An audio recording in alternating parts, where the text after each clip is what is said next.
1/2 mile to go. Yeah. That way. Good. Okay. You compass it out all right? And that's a POT, huh?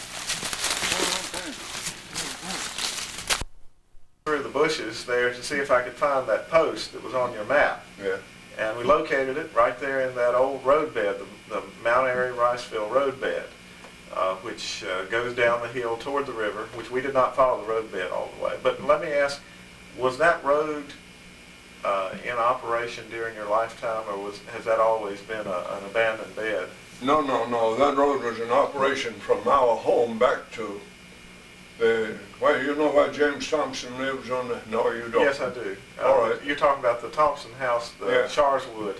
That's right. Right. Our road, that old road comes into the Mount Airy Riceville Road right there, just a little towards Riceville from the Thompson home. From the Thompson home. So that... And that much was open. But it was not complete to the river at that time. Oh, no. That road was closed. I mean, I don't know when that road was closed. What they call a corner.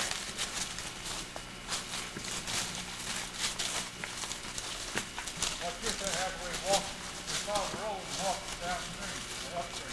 Yeah, just do that. Just hit the river and then decide where you are. I mean, unless you want to go to the house. A rolling guy. Rolling guy. Wait a minute, we gotta take that.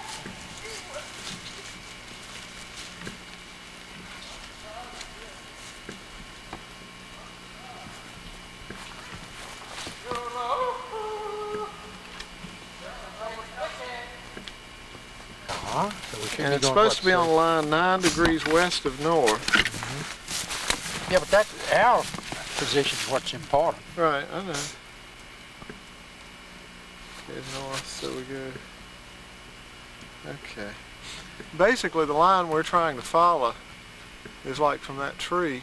I mean, I'm standing square with it, in other words. Yeah.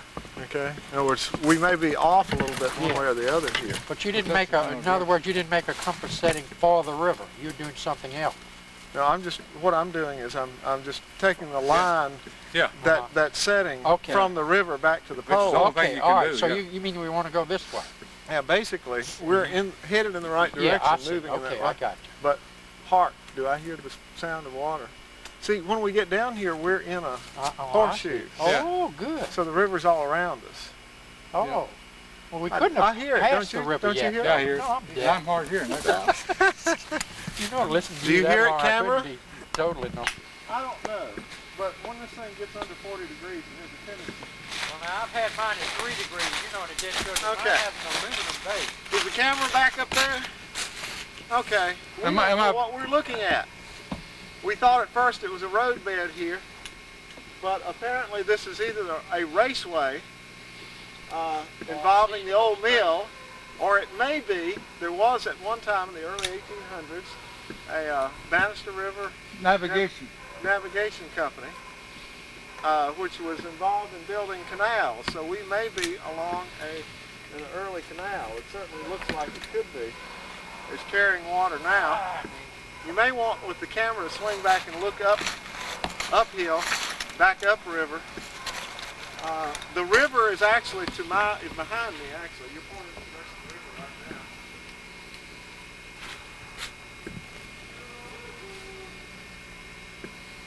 And our erstwhile naturalist is ballyhooing in the background. It may be that some mill owners built canals to avoid having to tear down their grist mill. And could divert some of the water. For navigation purposes. Right. And there was a state law in 1835 that said all the Banister River must be cleared. And I don't think it all was, but some of it may have been. There was some money appropriated. In hindsight, I think we realize now that canal structure that we were looking at, canal sort of structure, was actually the mill race itself. Do you have any comments on construction of mill races? Well, the advantage of a mill race is that that they enabled you to put a shallow dam upstream, especially in a place where there were rapid fall in the river. You put a very shallow dam, 4 or 5 feet high, which is more easily built, then run a raceway or a small canal, as it were, a half-mile downstream, as this one did. And then you got the elevation. Then the advantage of the elevation, you could build a mill down at that point, and direct your water by a flume over the mill wheel, and you'd be develop a lot of power.